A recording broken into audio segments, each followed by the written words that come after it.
Greetings, America, Canada, and remote parts of southwestern Bangladesh, and welcome to the Suicide Squeeze Baseball Show here on the Fireball Review channel. Well, ladies and gentlemen, about 2.5 weeks ago, I got a very exciting email. I didn't believe it at first. I thought it was some cruel, heartless prank that somebody from the softball crew was pulling my leg, and this lady informed me that I would be interviewed before the MLB Game of the Week on YouTube between the Brewers and the Reds, that someone from MLB Network, to be exact, would be conducting this interview, and I thought it was a joke. I told the lady, this is a joke, don't toy with my emotions. She informed me that it wasn't indeed a joke, and that it would be happening. Now I gotta shoot straight with you, ladies and gentlemen. I don't watch a lot of terrestrial TV anymore. Most of my TV watching habits happens right here on YouTube. There's a lot of very exciting things that take place right here on this platform. But most of the network TV watching that I do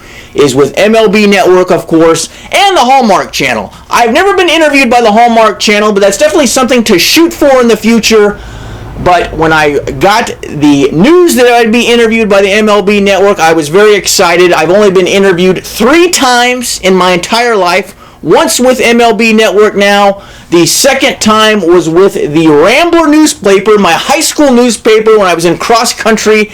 And then the third time was a very, very scary incident. I was interviewed by the Torrance Police Department when a very serious crime occurred in a mattress store. A gentleman tore off the mattress tag on this mattress, and I was interviewed by the police department. It was a very sketchy situation. So I did this interview about a week and a half ago on All-Star Weekend, and viewer discretion, ladies and gentlemen, I am not wearing my traditional sunglasses for this video. A lot of you have asked me over the years why I wear sunglasses when I do these little experimental videos on this channel. There's a couple reasons. One is I have 2 very large hot box lights that basically make me squint when I am doing these videos. I tried doing one time and it did not look good. It looked like a baby that was just born, came out of the womb. Second reason is a little bit more of a vanity reason. Everyone looks about 10 years younger when they're wearing sunglasses. It is the poor man's Botox, so that's why I wear them. I decided this is a very dignified interview. I better not wear my sunglasses. I better not wear a hat. So, just so, you know, it might be a spooky, scary situation. So go ahead and roll that footage. Time now for the Creator Spotlight, and the spotlight today is on the Fireball Review. Most content is baseball-centric, a huge Angels fan, and the game he attended in 2002, the games, plural, games 3 and 4 of the ALDS, the favorite moment for Jimmy Bettini, a.k.a. the Fireball Review. Hey, man, it's good to see you. It's a good time to be an Angels fan for sure, and we'll get to Ohtani. You only need one name. It's Shohei. My daughter says, Shohei. That's what she does. Everybody knows about this guy. But as an Angels fan, you were on opening day this year. How was that? You know, opening day, it was interesting. It was a little weird because you expect generally on opening day it's going to be completely full. It was only half full. Hopefully that's the last time that ever happens. But it was great to be back at the park again. The Angels came from behind. They beat the White Sox. That was incredibly exciting. I think the White Sox are going to probably be a World Series contender this year. So I was feeling really good about the Angels, and they've been almost like high tide, low tide this year. And now they're kind of experiencing some high tide, so that's a good thing. Yeah, I would think so. And look, with Shohei Ohtani, he's taken not only baseball by storm, but really sports in general worldwide. Everybody is looking at him and saying, we have never seen anything like this. And the truth is, we have not.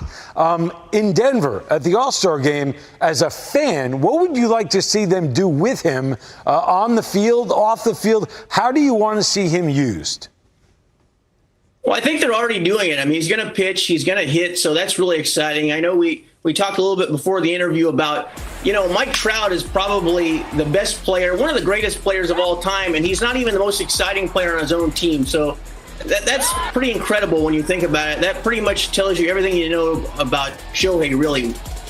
Yeah, and as a fan with Shohei, look, what's it like to have the baseball world focused on your club every single day? You can't go anywhere around baseball anyway and not hear his name in a conversation anywhere.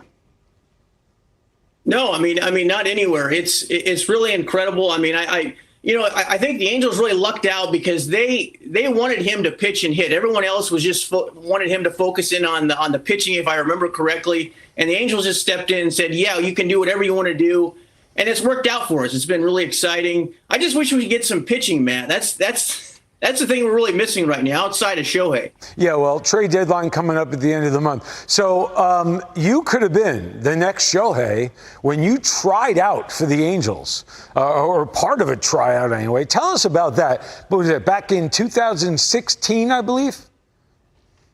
Well, it wasn't really a tryout. It was just the Angels do a canned food drive. That's kind of what we refer to in YouTube world as kind of clickbait. I just put that on there on the title. I don't think the Angels would let us, sweep the parking lot, let alone, try out for the team. But it was still exciting. It's for a good cause. It's a canned food drive they do every year around Thanksgiving. Obviously, they didn't do it last year, but it's a pretty neat experience. You can shag fly balls. You can hit in the cage. So for one day, you're kind of a big leaguer. So that's kind of exciting. Okay, so I use the words tryout. It's probably incorrect on my bad. I'm going to take the hit for that one. My bad. No, that was my fault. But no, my fault. But for a very good cause. Let's talk baseball movies. Now, every fan has an opinion. The best baseball movie and why? What's yours? I'm going to cheat a little bit, Matt. I have two choices. The Natural, because it sort of encapsulates the magical, mystical feeling around baseball. I mean, Roy Hobbs, he's kind of like an old-time player. He's like Babe Ruth. You hear these long stories about Babe Ruth, how, he could do all these different kinds of things. And I don't know if he was much better than the players of today, but Roy Hobbs, you kind of get that feeling, and that's what the players back in that time would be like. The second movie, without question, though, is Major League, because it has all the elements of a great movie. It has drama, it has comedy, it has action. I mean, Bob Uecker, he's like a national treasure. He should have won an Oscar for that movie. I mean, the ending where Jake Taylor calls his shot, and then, the third baseman for the Yankees is playing way back. He bunts. Everything's in slow motion. Willie Mays comes home to score. I mean, that movie is just legendary. I'm going with Bad News Bears for me, because it's right in my wheelhouse age-wise. And in essence, it wasn't about baseball. They used it as the vehicle to talk about what was going on at the time in Southern California with kids and parents and melting pot and blah, blah, blah, gender, the whole thing. I loved it. It's my favorite. Now, I want to ask you about this. The favorite moment for you at a game that you attended. Like, everybody has that one game or series where they say, I'll never forget. For you, what was it? It was 2002, the ALDS. I don't think anybody thought the Angels were going to win the World Series that year.